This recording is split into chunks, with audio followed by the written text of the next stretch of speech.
Hi, good evening అండి అందరికీ. ఈరోజు క్లాస్లో మనం ఏంటంటే ఓవర్ హెడ్ ట్రాన్స్మిషన్ లైన్లో ఇండక్టెన్స్ క్యాలిక్యులేషన్ కూడా డిస్కస్ చేసుకున్నాం. జనరల్గా మనకి ఏంటంటే మనకు ట్రాన్స్మిషన్ లైన్లో డిఫరెంట్ పారామీటర్స్ ఉంటాయన్నమాట, లైన్ పారామీటర్స్ అనేవి. ఏంటంటే అవి resistance, inductance, capacitance, shunt conductance అంటారు. ఈ 4 పారామీటర్స్ అనేవి మెయిన్ ఇంపార్టెంట్ కీ రూల్ అన్నమాట దేంట్లో మనం తీసుకుని ఒక ట్రాన్స్మిషన్ లైన్. మనకి ఏమేమి ఉంటాయంటే ట్రాన్స్మిషన్ లైన్లో రెసిస్టెన్స్, అదేవిధంగా ఇండక్టెన్స్,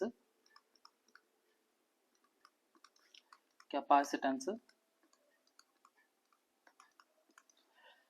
షంట్ కండక్టెన్స్.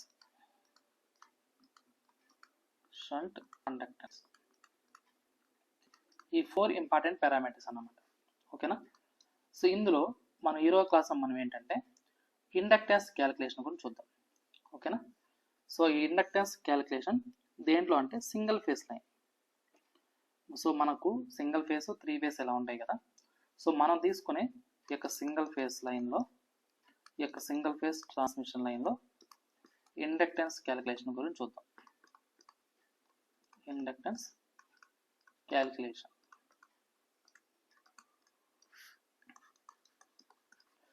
జనరల్గా మనకు ఈ ఇండక్టెన్స్ క్యాలిక్యులేషన్ కావాలంటే మనం తీసుకునే యొక్క ట్రాన్స్మిషన్ లైన్లో మనం 2 కండక్టర్స్ అనేవి తీసుకుంటాం. 2 కండక్టర్స్ అనేవి ఉంటాయి. ఇది కండక్టర్ 1 అనుకుందాం, ఇది కండక్టర్ 2 అనుకుందాం.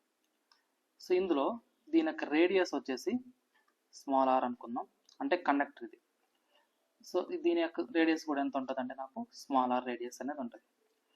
ఇన్ బిట్వీన్ అంటే ఈ పాయింట్ నుంచి ఈ పాయింట్కి ఉన్న డిస్టెన్స్ ఎంత ఉంటుంది అంటే నాకు క్యాపిటల్ D డిస్టెన్స్ అనుకుందాం. అంటే మనం తీసుకునే ఒక కండక్టర్, ఇది ఒక కండక్టర్ 1, ఇది కండక్టర్ 2 అనుకుంటే ఇన్ బిట్వీన్ నాకు డిస్టెన్స్ ఎంత అంటే నాకు D డిస్టెన్స్ ఉంది అనుకున్నాం.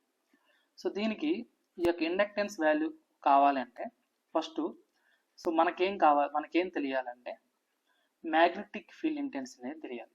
ఎందుకు మ్యాగ్నెటిక్ ఫీల్డ్ ఇంటెన్సిటీ అంటే ఎప్పుడైతే నేను ఒక కండక్టర్ గుండా కరెంట్ అనేది పాస్ చేసుకుంటానో నాకు అప్పుడు ఏమవుతుందంటే నాకు దీని యొక్క సరౌండింగ్ చుట్టూ నాకేమవుతుందంటే ఇక్కడ ఫ్లక్స్ అనేది డెవలప్ అవుతుంది. ఎప్పుడైతే నేను ఒక కండక్టర్ గుండా కరెంట్ అనేది పాస్ చేస్తానో దాని సరౌండింగ్ మొత్తం నాకేమవుతుందంటే ఇక్కడ ఫ్లక్స్ అనేది డెవలప్ అవుతుంది అన్నమాట. ఇక్కడ ఈ యొక్క ఫ్లక్స్ అనేది దాని యొక్క స్ట్రెంత్, ఎంత strength of magnetic field develop అయిందో ఐడెంటిఫై చేసే పారామీటరే నాకేంటంటే మ్యాగ్నెటిక్ ఫీల్డ్ ఇంటెన్సిటీ. ఇక్కడ నాకేంటంటే ఇండక్టెన్స్ క్యాలిక్యులేషన్ చేసేదానికి ఫస్ట్ కన్సిడర్ చేసేది ఏంటంటే మనము magnetic field intensity. Magnetic field intensity. దీన్ని దేంతో ఇండికేట్ చేసుకుంటామంటే మనం హెచ్ అనే పారామీటర్తో ఇండికేట్ చేసుకుంటాం. ఈ యొక్క మ్యాగ్నెటిక్ ఫీల్డ్ ఇంటెన్సిటీ అంటే ఏంటి అంటే it represents the strength of magnetic field produced by the current. It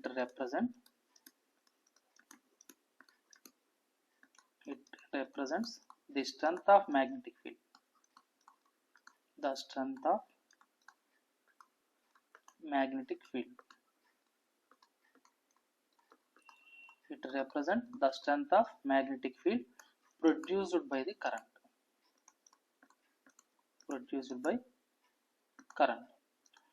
దీన్నే మనం ఏమంటున్నామంటే ఇక్కడ మ్యాగ్నెటిక్ ఫీల్డ్ ఇంటెన్సిటీ అన్నాం. ఓకేనా? ఇది మనం రైట్ హ్యాండ్ థంబ్ రూల్ మనం అబ్జర్వ్ చేస్తే ఇక్కడ నాకు థంబ్ ఏమి ఇండికేట్ చేస్తుంది అంటే మనకు డైరెక్షన్ ఆఫ్ కరెంట్ ఇండికేట్ చేస్తుంది. రైట్ హ్యాండ్ థంబ్ రూల్ తీసుకుంటే థంబ్ ఏమి ఇండికేట్ చేస్తుంది అంటే మనకు డైరెక్షన్ ఆఫ్ కరెంట్ ఇండికేట్ చేస్తుంది. 4 ఫింగర్స్ ఏమి ఇండికేట్ చేస్తాయి అంటే నాకు ఆ యొక్క flux, direction of flux indicate చేస్తాయి అన్నమాట. ఇట్లా ఆ యొక్క కండక్టర్ కూడా ఎప్పుడైతే మనం కరెంట్ పాస్ చేస్తామో దాని సరౌండింగ్ మొత్తం నాకు ఫ్లక్స్ అనేది డెవలప్ అవుతుంది. ఆ యొక్క ఫ్లక్స్ యొక్క స్ట్రెంత్ని ఐడెంటిఫై చేసే పారామీటర్ ఇక్కడ నాకు ఏంటంటే మ్యాగ్నెటిక్ ఫీల్డ్ ఇంటెన్సిటీ అన్నమాట. దీనికి యూనిట్స్ ఏంటి అంటే మ్యాగ్నెటిక్ ఫీల్డ్ ఇంటెన్సిటీకి యాంపియర్స్ పర్ మీటర్ అన్నమాట. దీనికి యూనిట్స్ ఏంటంటే యాంపియర్స్ పర్ మీటర్. ఇక్కడ ఏంటంటే మనకు ఈ యొక్క మ్యాగ్నెటిక్ ఫీల్డ్ చూసాం కదా. ఇక్కడ నాకేంటంటే ఈ యొక్క మ్యాగ్నెటిక్ ఫీల్డ్ ఇంటెన్సిటీకి కరెంట్కి ఉన్న రిలేషన్షిప్ ఏంటి అంటే, so according to ampere's law, according to ampere's circuit law చూసినామంటే మనము ఈ యొక్క యాంపియర్స్ సర్క్యూట్ లా బేస్ చేసుకొని మనం ఏం చెప్పొచ్చు అంటే, so the closed integral of H into dl differential length తీసుకుంటే it is always equal to the current enclosed అన్నమాట. సో ఇక్కడ నాకు ఏంటంటే ఈ యొక్క magnetic field intensity equal to, so the closed integral H bar dot dl equal to I enclosed. ఇక్కడ L అంటే ఏంటంటే డిఫరెన్షియల్ లెంత్. ఓకేనా. సో ఇక్కడ మనం తీసుకునేది ఏంటి అంటే మనము లైన్ ఇంటిగ్రల్ అనేది తీసుకున్నాం. దేనికి మనం తీసుకునే మ్యాగ్నెటిక్ ఫీల్డ్ ఇంటెన్సిటీకి. ఇక్కడ ఏదైతే మనం కండక్టర్ తీసుకున్నామో సో ఆ యొక్క కండక్టర్ సరౌండింగ్, సో ఇక్కడ చూడండి ఇది మనం తీసుకునే కండక్టర్. ఈ కండక్టర్ సరౌండింగ్ అనేది ఇక్కడ నాకు ఏమవుతుంది అంటే ఇక్కడ నాకు ఫ్లక్స్ అనేది డెవలప్ అయింటుంది అన్నమాట.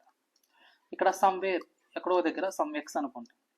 సో ఆ పాయింట్ దగ్గర ఇప్పుడు ఇది ఒక కండక్టర్ అనుకుంటే మనము ఇదంతా ఒక కండక్టర్ అనుకుంటే సమ్వేర్ ఒక పాయింట్ దగ్గర నాకు మనం ఒక పాయింట్ తీసుకున్నాం. ఆ పాయింట్ని ఇక్కడ ఎక్స్ అనే టర్మ్తో ఇండికేట్ చేసుకున్నాం.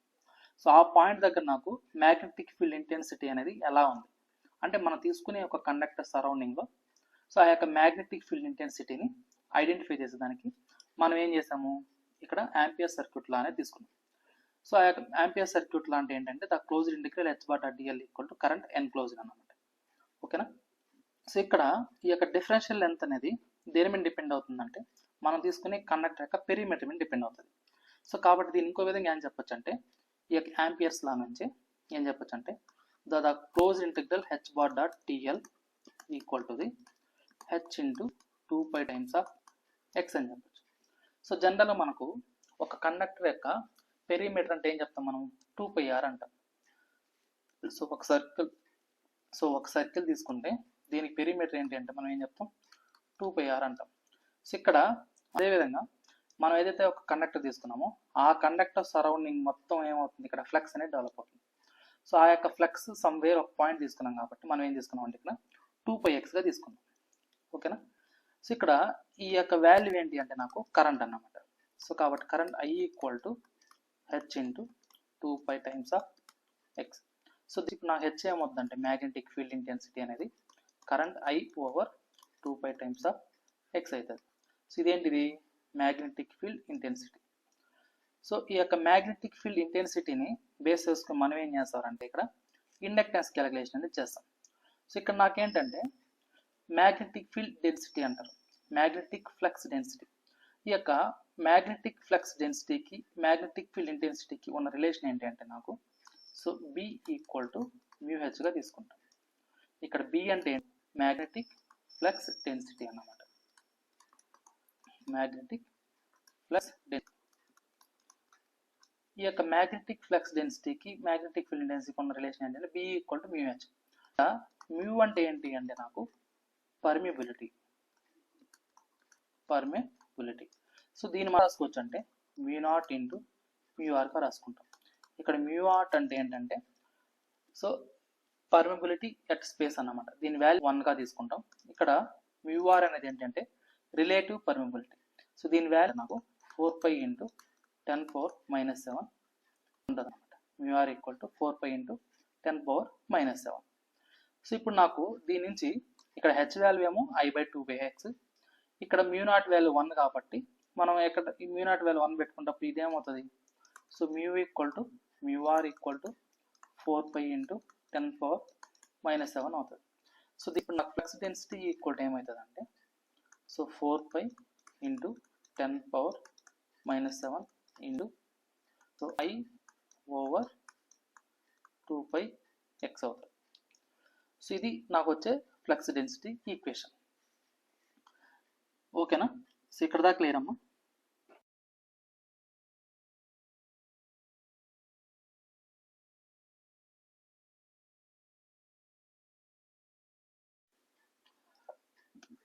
సో ఇక్కడ నాకేంటంటే H equal to I over 2πx. So ఇది అంటే మ్యాగ్నెటిక్ ఫీల్డ్ ఇంటెన్సిటీ కనుక్కున్నాం, మ్యాగ్నెటిక్ ఫ్లక్స్ డెన్సిటీ కనుక్కున్నాం. ఓకేనా. సో జనరల్గా మనకి ఏంటంటే ఇండక్టెన్స్ అంటే ఏంటి మనకు అనుకోవాల్సిందే కదా. సో ఇండక్టెన్స్ అంటే ఏంటి అంటే flux linkages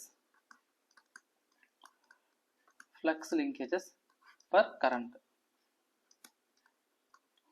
so flux linkages per unit ampere కరెంట్ని మనం ఏమంటాం అంటే జనరల్గా ఇండక్టెన్స్ అంటాం. ఇక్కడ ఈ ఫ్లక్స్ లింకేజెస్ అనేది దేని మీద డిపెండ్ అవుతుంది అంటే నాకు, సో మనం తీసుకునే ఈ యొక్క ఇండక్టెన్స్ వాల్యూ మీద డిపెండ్ అవుతుంది. సో ఫ్లక్స్ లింకేజెస్ అంటే ఏంటంటే పై టైమ్స్ ఆఫ్ ఎల్ అన్నమాట. సో అంటే ఇక్కడ ఏంటంటే ఈ యొక్క ఇండక్టెన్స్ వాల్యూ అనేది పై ఐ మీద డిపెండ్ అవుతుంది, అంటే ఫ్లక్స్ లింకేజెస్ అండ్ కరెంట్ మీద డిపెండ్ అవుతుంది. సో కదా, సో ఇక్కడ సో దీని నుంచి నేను ఏం చెప్పొచ్చు అంటే మనము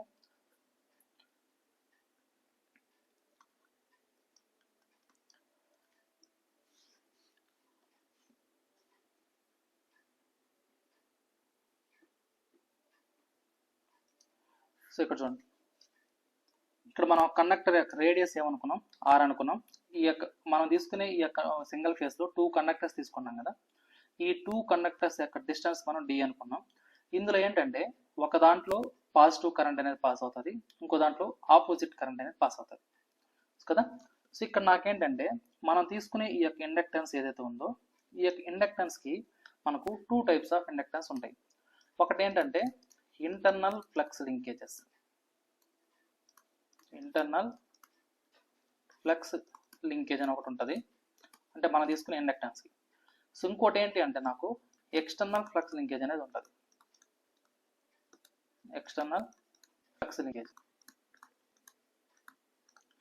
ఇక్కడ ఈ యొక్క ఇంటర్నల్ ఫ్లక్స్ లింకేజ్ దేని వల్ల వస్తుందంటే నాకు స్కిన్ ఎఫెక్ట్ అనే పారామీటర్ వల్ల వస్తుంది. ఇది నాకు స్కిన్ ఎఫెక్ట్ వల్ల వస్తుంది అనమాట. సో దీని యొక్క వాల్యూ ఎలా ఉంటుందంటే నాకు ఈ యొక్క ఇంటర్నల్ ఫ్లక్స్ లింకేజ్ మనం తీసుకునే ఈ యొక్క ఇండక్టర్లో ఇంటర్నల్ ఫ్లక్స్ లింకేజ్ అనేది ఎంత ఉంటుందంటే నాకు ఇది. సో ఈ యొక్క internal inductance, so inductance of internal చూస్తే మనము దీని వాల్యూ మనం ఎలా రాసుకోవచ్చు అంటే, సో μ0/8πగా ఇండికేట్ చేస్తాం అనమాట. సో దీనికి ఒక పెద్ద డెరివేషన్ ఉంది. సో ఈ కాకపోతే ఇప్పుడు మనం వేయట్లేదు, డైరెక్ట్గా వేసుకున్నాం కదా. సో ఇంటర్నల్ ఇండక్టెన్స్ వాల్యూ ఎంత ఉంటుందంటే నాకు μ0/8π ఉంటుంది అనమాట. సో దీని వాల్యూ అప్రాక్సిమేట్ మనం తీసుకుంటే 0.5 × 10⁻⁴ హెన్రీ పర్ మీటర్గా తీసుకుంటాం. ఎందుకు అంటే ఇక్కడ μ0 అంటే ఎంత, ఇప్పుడు మనం తీసుకునే μ0 అంటే ఎంత అంటే 4π × 10⁻⁷. సో ఇది మనకు తెలిసింది. సో μ0 అంటే ఏంటంటే 4π × 10⁻⁷. సో ఇక్కడ ఈ యొక్క వాల్యూ 8π ఉంది కదా, సో దాని బై 8π చేసామనుకో, అప్పుడు నాకేమవుతుందంటే ఇది, సో μ0/8π అన్నప్పుడు ఇదేమవుతుంది 4π × 10⁻⁷ ఓవర్ 8π అవుతుంది. సో పై గట్టి క్యాన్సిల్, 4 1 = 4 2 0. సో అప్పుడు నాకేమవుతుంది 1/2 అంటే 0.5, 10⁻⁷ వస్తుంది యాక్చువల్గా. కాకపోతే ఇక్కడ మనం తీసుకునే దేంట్లో తీసుకుంటాం అంటే దీన్ని విత్ రెస్పెక్ట్ కిలోమీటర్స్లో తీసుకుంటాం. సో ఎందుకంటే మనం తీసుకునే ఈ యొక్క ఇండక్టెన్స్ అనేది ఎంటైర్ ట్రాన్స్మిషన్ నెట్వర్క్లో తీసుకుంటాం. సో మనం తీసుకునే యొక్క ట్రాన్స్మిషన్ లైన్స్ షార్ట్ కానీ, మీడియం కానీ, లాంగ్ కానీ, సో కిలోమీటర్స్లో ఉంటాయి. కాబట్టి మనం ఇక్కడ ఏంటంటే దీన్ని ఇన్ టర్మ్స్ ఆఫ్ కిలోమీటర్స్లో తీసుకుంటాం అన్నమాట. సో 1 కిలోమీటర్ = 10⁻³ కాబట్టి, సో ఈ యొక్క 7 నుంచి 3 పోతే నాకు వచ్చేది ఎంత 4 వస్తుంది. కాబట్టి 0.5 × 10⁻⁴ హెన్రీ పర్ కిలోమీటర్ అన్నమాట ఇది. ఓకేనా. సో ఇది ఏంటిది ఇంటర్నల్ ఇండక్టెన్స్. అదే మనకు ఈ యొక్క ఎక్స్టర్నల్ ఫ్లక్స్ లింకేజెస్ చూసాం అనుకో, ఈ యొక్క ఎక్స్టర్నల్ ఫ్లక్స్ లింకేజ్ వచ్చేసరికి ఇది ఎలా తీసుకుంటాం అంటే మనము, సో ఏదైతే మనము ఒక కండక్టర్ తీసుకున్నాయి, దీంట్లో ఈ యొక్క ఇంటర్నల్ రేడియస్ ఆర్ అనుకున్నాం, అదేవిధంగా ఇంకో కండక్టర్ తీసుకొని దీని ఇన్ బిట్వీన్ డిస్టెన్స్ మనం డి అనుకున్నాం కదా. సో ఇక్కడ ఈ యొక్క ఫ్లక్స్ లింకేజెస్ అనేది ఒక కండక్టర్లో డెవలప్ అయ్యే మ్యాగ్నెటిక్ ఫ్లక్స్ లింకేజెస్ అనేది, సో అనదర్ కండక్టర్ ఉన్న మ్యాగ్నెటిక్ ఫ్లక్స్ లింకేజెస్కి ఇది ఏ విధంగా లింక్ అవుతుంది అని ఇండికేట్ చేసేదే ఈ యొక్క ఎక్స్టర్నల్ ఫ్లక్స్ లింకేజెస్ అన్నమాట. సో దీన్ని మనం ఎలా తీసుకుంటామంటే ఈ యొక్క ఫ్లక్స్ లింకేజెస్ని మనం పై ఎక్స్టర్నల్గా తీసుకుంటాం ఈ యొక్క ఫ్లక్స్ లింకేజెస్ని. సో దీని వాల్యూ ఎలా తీసుకుంటాం అంటే మనం with respect to integral. So ఈ యొక్క ఇంటిగ్రల్ అనేది ఎలా అప్లై చేస్తామంటే మనం తీసుకునే ఒక కండక్టర్లో ఇంటర్నల్ రేడియస్ ఆర్ నుంచి ఎక్స్టర్నల్ డిస్టెన్స్ డి వరకు తీసుకుంటాం. సో ఎక్స్టర్నల్ డిస్టెన్స్ డిగా తీసుకొని ఇక్కడ ఫ్లక్స్ లింకేజెస్ ఇంటూ దాని యొక్క డిఫరెన్షియల్ లెంత్గా తీసుకుంటాం. ఓకేనా. సో ఫ్లక్స్ = ఇక్కడ ఇది ఎలా తీసుకున్నామంటే ఈ యొక్క ఫ్లక్స్కి మ్యాగ్నెటిక్ ఫ్లక్స్ డెన్సిటీకి, సో ఇక్కడ చూడండి, సో ఇక్కడ యాక్చువల్గా ఏంటంటే నాకు flux density so B equal ఎలా రాసుకుంటాం మనం, ఫ్లక్స్ ఓవర్ యూనిట్ ఏరియాగా రాసుకుంటాం. ఇక్కడ ఈ యొక్క ఏరియా అంటే ఏంటి అంటే నాకు మనం తీసుకునే కండక్టర్ యొక్క ఏరియా, అంటే దాని యొక్క ఇంటిగ్రల్ పార్ట్. అంటే దీని నుంచి ఫ్లక్స్ ఈక్వల్ ఏమైంది నాకు, ఫ్లక్స్ డెన్సిటీ ఇంటూ ఏరియా అయింది. ఇక్కడ ఈ తీసుకునే ఈ యొక్క ఏరియాని ఇంటిగ్రేషన్ ఆఫ్ ఆర్ టు డిగా తీసుకున్నాం. ఇక్కడ బిగా తీసుకున్నాం, దానికి లెంత్ని డిఫరెన్షియల్ లెంత్ డిఎక్స్గా తీసుకున్నాం. ఎందుకంటే మనం కండక్టర్ ఇలా తీసుకొని దానికి రేడియస్ ఆర్ అనుకున్నాం. సో అనదర్ కండక్టర్కి ఇక్కడ సమ్ కండక్టర్ అనుకున్నాం. సో దీన్ని మనం డిస్టెన్స్ డి అనుకున్నాం. కాకపోతే ఈ ఎక్స్టర్నల్గా మనకి ఏమైందంటే ఫ్లక్స్ అనేది డెవలప్ అయింది, దాన్ని సమ్వేర్ సమ్ ఎక్స్గా తీసుకున్నాం. సో కాబట్టి ఈ యొక్క మ్యాగ్నెటిక్ ఫ్లక్స్ లింకేజెస్ అనేది ఇక్కడ నాకు ఫ్లక్స్ లింకేజెస్ అనేది. సో కాబట్టి దాన్ని ఏంటంటే ఇక్కడ దాని యొక్క లెంత్ ఎంతగా తీసుకున్నాం అంటే డిఎక్స్గా తీసుకున్నాం. సో ఇక్కడ బి వాల్యూ ఆల్రెడీ మనం డెరైవ్ చేసుకున్నాం ఫస్ట్లోనే. సో ఎంత వచ్చింది అది, I/2πx 4π × 10⁻⁻⁷. సో ఇక్కడ ఈ యొక్క 4/10⁻⁻⁷ అనేది కాన్స్టెంట్ కాబట్టి సో దాన్ని మనం పక్కన పెట్టేస్తే నాకు ఇక్కడ ఎంత వస్తుందండి ఇది. సో ఇక్కడ చూడండి, so flux external, so flux external equal to integration of r to d. So ఇక్కడ ఇది ఏమవుతుందంటే ఇక్కడ చూడండి, μ0 వాల్యూ ప్లేస్ చేసుకుంటే 4π × 10⁻⁷ వస్తుంది. ఒకవేళ μ0 ప్లేస్ చేసుకోకపోతే సో ఇది వస్తుంది అన్నమాట నాకు. సో ఏమొస్తుంది, μ0 × I/2πx వస్తుంది.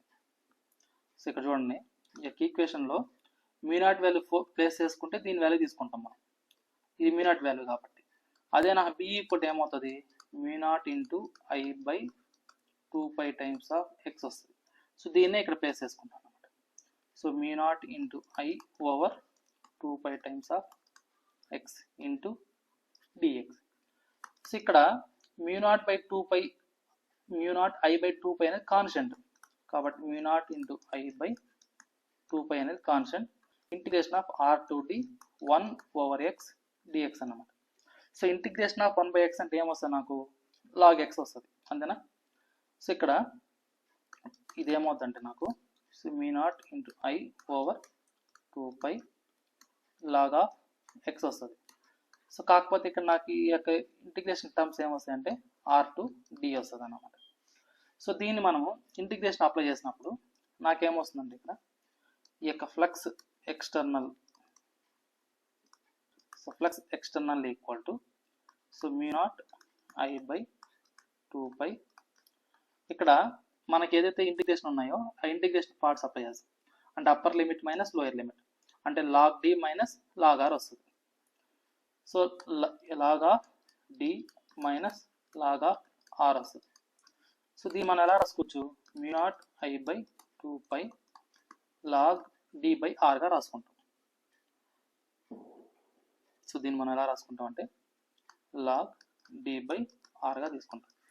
ఇదే నాకు ఏమవుతుందంటే మనం తీసుకునే ఎక్స్టర్నల్గా ఫ్లక్స్ లింకేజెస్ అవుతాయి.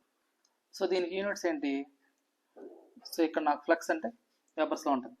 సో కాకపోతే ఇక్కడ నాకు టోటల్ ఫ్లక్స్ అన్నప్పుడు సో ఇక్కడ మనకి ఏంటంటే ఈ యొక్క ఇండక్టెన్స్ వాల్యూ అన్నప్పుడు internal flux linkages external flux linkages రెండింటిని యాడ్ చేసుకోవాలి. సో కాబట్టి నాకు ఏమవుతుందంటే ఇప్పుడు total flux linkages, total flux linkages. So total flux linkages equal ఏమవుతుందంటే నాకు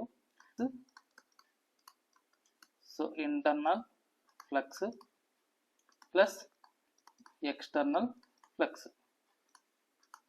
సో ఈ రెండింటిని సమ్తే నాకు వచ్చి ఎంత అంటే ఇక్కడ సో ఇంటర్స్ ఎంత ఉందంటే నాకు ఇక్కడ సో ఇంటర్నల్ ఫ్లక్స్ ఎంత ఉంది. సో ఇక్కడ చూడండి μ0/8π అన్నమాట, μ0/8π. సో ఈ వాల్యూ తీసుకున్నాను నేను. సో ఫైనల్ వాల్యూ కాకుండా బిఫోర్ వాల్యూ తీసుకుంటున్నాను. సో ఈజీగా ఉంటుంది, ఇంకేం లేదు. సో ఇక్కడ నాకేంటంటే μ0/8π అనేది ఏంటి ఇంటర్నల్ ఫ్లక్స్. ఎక్స్టర్నల్ ఫ్లక్స్ వచ్చేసరికి నాకు ఎంత ఉంది, so μ0 I/2π log d/r. So ఈ రెండింటి నుంచి మనం ఏం చేస్తామంటే ఇక్కడ సో μ0/8π μ0 I/2π log d/r కదా. సో ఇక్కడ నాకు μ0 వాల్యూ ప్లేస్ చేసుకుంటాం. సో μ0 వాల్యూ ఎంత నాకు 4π × 10⁻⁻⁷. సో ఆ వాల్యూ తీసుకుంటే నాకు ఏమొస్తుందంటే ఇక్కడ 4π × 10⁻⁻⁷/8π plus 4 pi into 10 power minus 7 into current I over 2 pi log d by r. So ఇక్కడ పై గెట్ క్యాన్సిల్, 2 1 జా 2 2 జా, సో 4 pi 1 ఇది 2 వస్తుంది. సో ఇక్కడ నాకు వచ్చేసరికి ఈ రెండింటిలో నుంచి నేను ఏం చేస్తానంటే ఇక్కడ 10 పవర్ మైనస్ 7 అనేది కామన్ చేస్తాను. సో ఇది total flux linkages. So total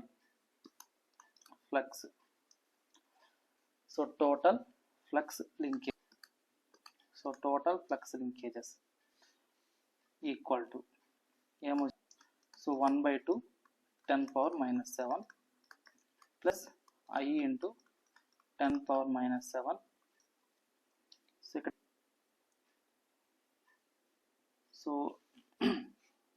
so 2 into 10 power minus 7 ఉంది కదా, so 2 into 10 power minus 7 into I log d by r ఉంది.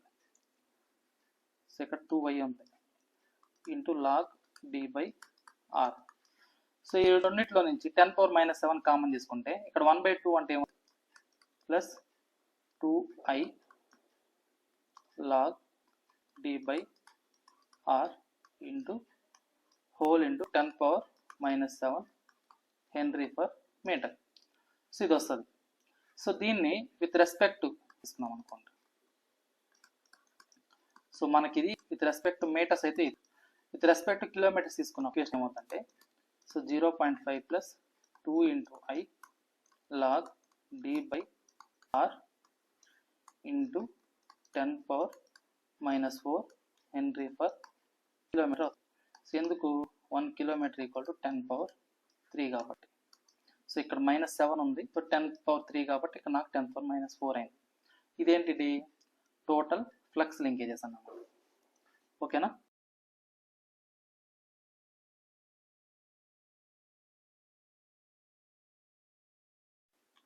సో ఇప్పుడు దాకా మన ఫ్లక్స్ లింకేజెస్ చూసాం కదా. సో మనకు కావాల్సింది ఏంటంటే ఇండక్టెన్స్. సో సింగిల్ ఫేజ్ సర్క్యూట్లో ఇండక్టెన్స్ వాల్యూ, ఇండక్టెన్స్. ఇక్కడ ఇండక్టెన్స్ అంటే ఏంటి అంటే నాకు, సో ఇంతకుముందు డెఫినేషన్ చూసాం మనం. సో ఇండక్టెన్స్ అంటే ఏంటి, inductance L equal to flux linkages over unit ampere current. ఇక్కడ ఈ యొక్క ఫ్లక్స్ లింకేజెస్ ఈ వాల్యూ పై. సో అప్పుడు నాకేమవుతుందంటే ఇది, సో ఇక్కడ ఏదైతే I ఉందో సో దాన్ని చేస్తాం అన్నమాట ఇక్కడ.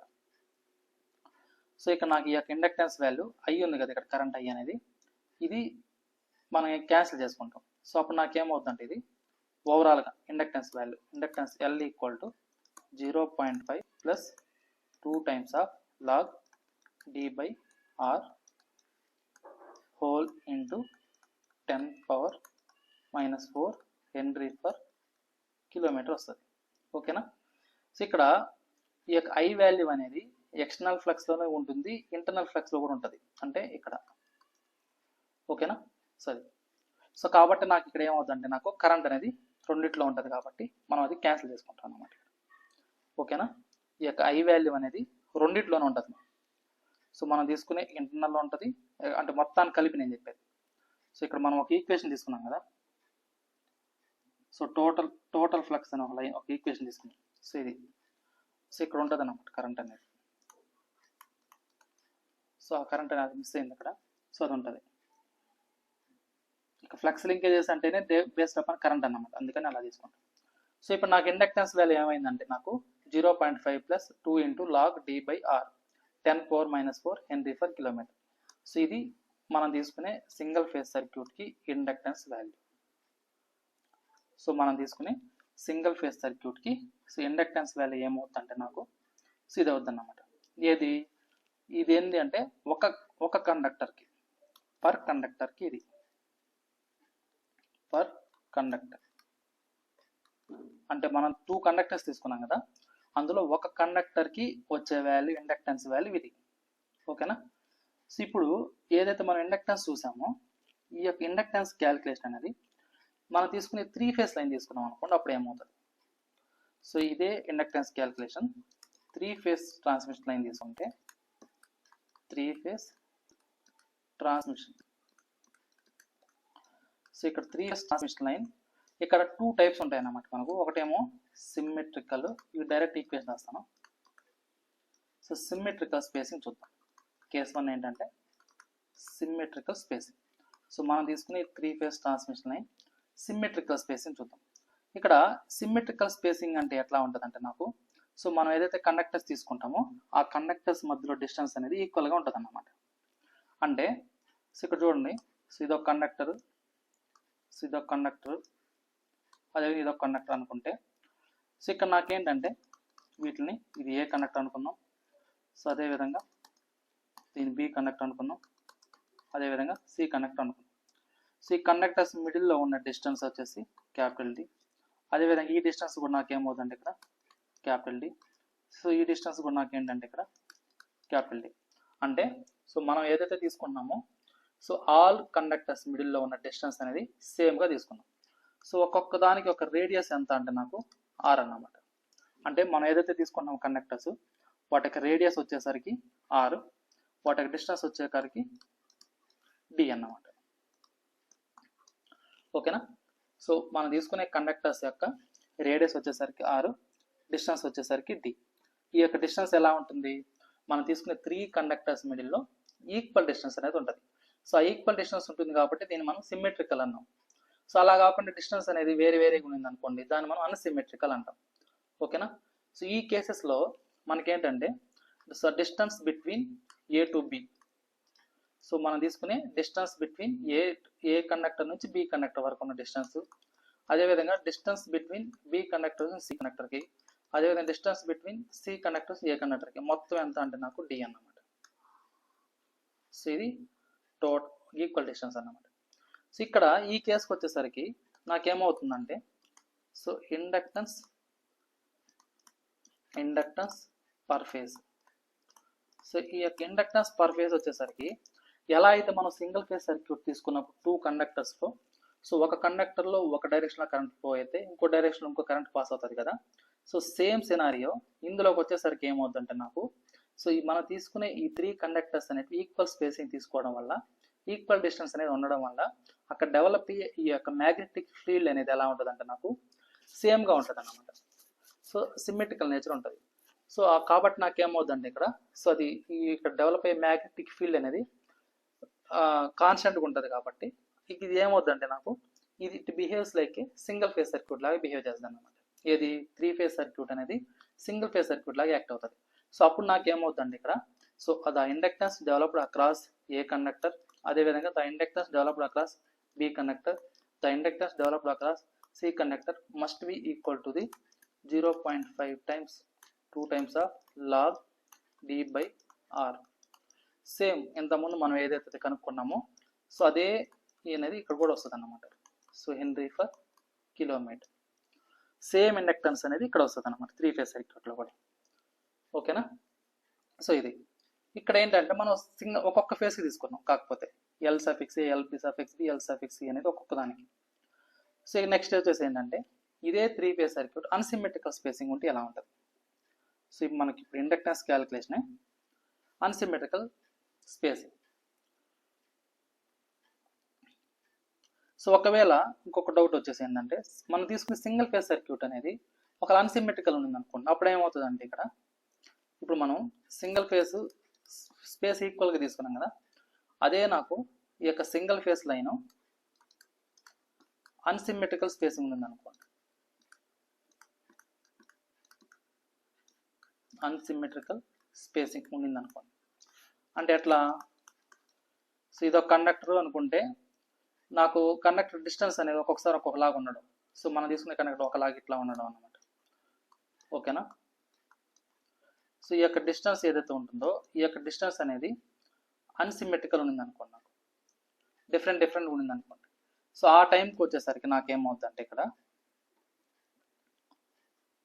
సో అలాంటప్పుడు నాకేమవుతుందంటే ఇక్కడ ఈ యొక్క డి ఈక్వివాలెంట్ ఏదైతే ఉంటుందో డిస్టెన్స్ అనేది సో మనం తీసుకునే డిస్టెన్స్ ఏవైతే ఉంటాయో సో వాటిని ఒకదాన్నేమో D1 అనుకుందాం, ఇంకో దాన్నేమో D2 అనుకుంటే నాకేమవుతుంది జామెట్రికల్ మీన్ ఆఫ్ D1 × D2గా తీసుకుంటాం. సో ఇప్పుడు నాకు ఇండక్టెన్స్ ఏమవుతుంది ఈ కేసుకి వచ్చేసరికి so 0.4 + 2 times of log so D equivalent over R × 10⁻⁴ henry per kilometre అవుతుంది. ఇక డి ఈక్వివాలెంట్ అంటే ఏంటంటే మనం తీసుకునే సింగిల్ ఫేస్ లైన్లో 2 కండక్టర్స్ మిడిల్లో ఒక డిస్టెన్స్ ఏమో d1 ఇంకో డిస్టెన్స్ ఏమో d2గా తీసుకుంటాం కాబట్టి ఆ డిస్టెన్స్ ఏవైతే ఉన్నాయో వాటి యొక్క జామెట్రికల్ మీనింగ్ అన్నమాట. సో ఇక డి ఈక్వివాలెంట్ అంటే square root of d1 into d2. So అదే నాకు ఈ యొక్క 3 ఫేస్ లైన్లో అన్సిమెట్రికల్ ఉంటాయి. సో అన్సిమెట్రికల్ స్పేసింగ్ ఉంది అనుకోండి. సో ఈ కేసుకు వచ్చేసరికి నాకేమవుతుంది అన్నప్పుడు ఈ యొక్క ఇండక్టెన్స్ అనేది, సో ఇక్కడ ఇంతకుముందు ఏ విధంగా అయితే మనం సింగిల్ ఫేస్లో డి ఈక్వివాలెంట్ తీసుకున్నామో ఇక్కడ కూడా అంతే తీసుకుంటాం. అంటే ఎట్లా, సో ఇక్కడ ఒక కండక్టర్ ఉంటే, ఇక్కడ ఒక కండక్టర్ ఉంటే, ఇక్కడ ఒక కండక్టర్ ఉంటుంది. సో ఒక్కొక్క డిస్టెన్స్ ఒక్కొక్కలాగా ఉంటాయి అన్నమాట ఇక్కడ. సో ఇవి డిఫరెంట్గా ఉంటాయి నాకు. సో మనం తీసుకునే ఈ యొక్క కండక్టర్స్ మిడిల్లో డిస్టెన్స్ అనేది ఒక్కొక్కలాగా ఉంటుంది. ఓకేనా. సో ఇది ఏ అనుకుంటే, ఇది బి అనుకుంటే, ఇది సి అన్నమాట.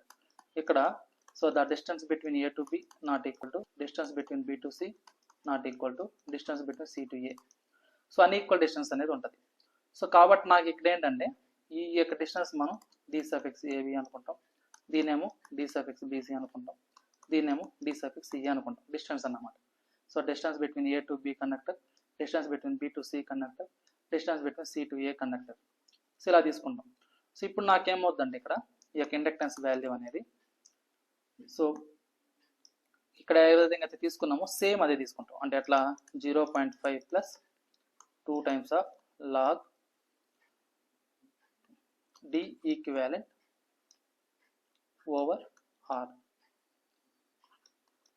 Into 10⁻⁻4 henry per kilometre. ఇక్కడ ఇందులో డి ఈక్వివాలెంట్ ఏమవుతుందంటే నాకు cube root of DAB into DBC into DCA. అంటే ఏంది, cube root of distance between A నుంచి బికి ఉన్న డిస్టెన్స్, బి నుంచి సికి ఉండే డిస్టెన్స్, సి నుంచి ఏకి ఉండే డిస్టెన్స్, దాన్ని మనం క్యూబ్త్ రూట్ చేస్తాం. అదే ఇక్కడ డి ఈక్వివాలెంట్గా తీసుకుంటాం. సో ఈ ఫార్ములా అనేది మనం యూస్ చేసుకుంటాం అన్నమాట. ఓకేనా. సో ఇది ఇండక్టెన్స్ క్యాలిక్యులేషన్ అనేది. సో మనం తీసుకునే ఇండక్టెన్స్ క్యాలిక్యులేషన్ అనేది, సో సింగిల్ ఫేజ్ సర్క్యూట్ తీసుకున్నప్పుడు ఎలా ఉంటుంది, సో 3 ఫేజ్ సర్క్యూట్ తీసుకున్నప్పుడు ఎలా ఉంటుంది, అసిమెట్రికల్ కేసు అయితే ఎలా ఉంటుంది, అలా కాకుండా అన్సిమెట్రికల్ అనేప్పుడు ఎలా ఉంటుంది. సో ఇప్పుడు ఓవరాల్ మనం చూసింది ఏంటంటే ఈ యొక్క సింగిల్ ఫేజ్లో సిమెట్రికల్ కేసు అయితే, సో సిమెట్రికల్ తీసుకున్నప్పుడు మనం యూస్ చేసిన ఫార్ములా ఏంటి, 0.5 plus 2 times of log D by ఆర్గా తీసుకున్నాం. అదే నాకు ఈ యొక్క సింగిల్ ఫేజ్లో అన్సిమెట్రికల్ తీసుకున్నప్పుడు, అంటే డిస్టెన్స్ అనేటివి ఈక్వల్గా ఉన్నప్పుడు, సో దీన్ని ఎలా తీసుకున్నాం అంటే మనము 0.5 ప్లస్ 2 టైమ్స్ ఆఫ్ లాగ్, ఇక్కడ ఏంటి D equivalent over r. So ఇక్కడ నాకు ఇంటూ ఉంటుంది, ఇంటూ 10⁻⁻4 హెన్రీ పర్ కిలోమీటర్. ఇక్కడ కూడా అంతే, హెన్రీ పర్ కిలోమీటర్. ఇందులో డి ఈక్వివాలెంట్ అంటే ఏంటి అంటే square root of d1 into d2 అన్నమాట. సో అది 3 ఫేజ్ వచ్చేసరికి ఫస్ట్ సిమెట్రికల్ కేసు. సో ఇక్కడ సిమెట్రికల్ కేసు. సో ఇందులో మనకు వచ్చింది ఏంటి 0.5 plus 2 times of log D by are.